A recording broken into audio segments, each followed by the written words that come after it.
السلام علیکم ناظرین، یہاں پہ ہم آپ کو بتاتے چلیں کہ علامہ سعد حسین رضوی امیر المجاہدین کے صاحبزادے علامہ سعد حسین رضوی کی گرفتاری کے حوالے سے اب صاحبزادگان حضرات بھی میدان میں آ چکے ہیں۔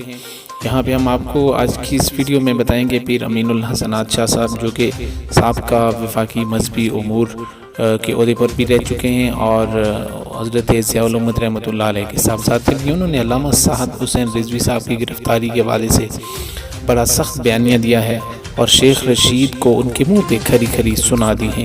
یہاں پہ ہم آپ کو وہ تناظر دکھاتے ہیں کہ کس طرح انہوں نے اپنی گفتگو میں کیا کہا، آئیے سنتے ہیں۔ قادری صاحب محترم، اتنے بڑے بڑے وزراء نے گفتگو کر لی اور بہت اعلیٰ گفتگو کے وہ مالک ہیں، تو اس لیے میں سمجھتا ہوں کہ اللہ سے دعا کی جائے کہ پروردگار ہمارا یہ رمضان خیر سے گزارے۔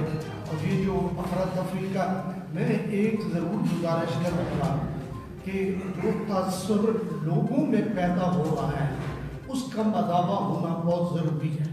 مثلا یہ تاثر پیدا ہو رہا ہے، میں نے آج بول ٹی وی کے ایک اینکر سے بھی گفتگو سنی کہ جناب گورنمنٹ وعدے کرتی ہے، وعدے کر کے پھر ان کو تکمیل نہیں کرتی۔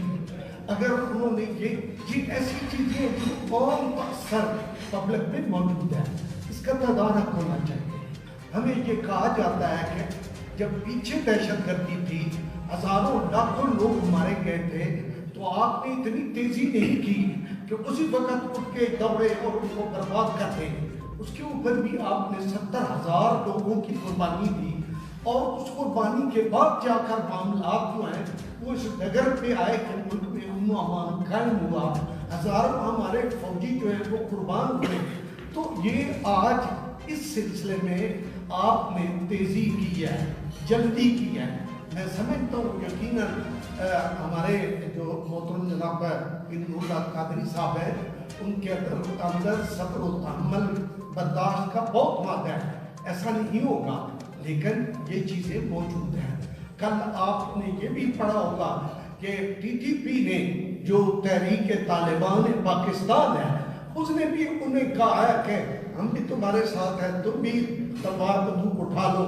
تو اس طرح کی یہ چیزیں جو ہیں یہ چل رہی ہیں، اسی لیے جو بھی فیصلے کیے جائیں ان فیصلوں کے بارے میں تمام اس کی پرکاشن جو ہے ان کو دیکھ لینا چاہیے کہ کل آپ ان کو جو ہے وہ اے این پی بھی غدار ٹھہرائی گئی تھی، اس کو بھی بند کیا گیا تھا، آج آپ ان کو کر رہے ہیں۔ تو یہ ایسی چیزیں ہیں جن کے بارے مزید غور و فکر کی ضرورت ہے۔ آپ کی نیتوں پہ، آپ کی کاوشوں پہ ہمیں کوئی جو ہے وہ کلام نہیں۔ کل کے جمعے ہمارے اس بات کی گواہی دیں گے انشاءاللہ۔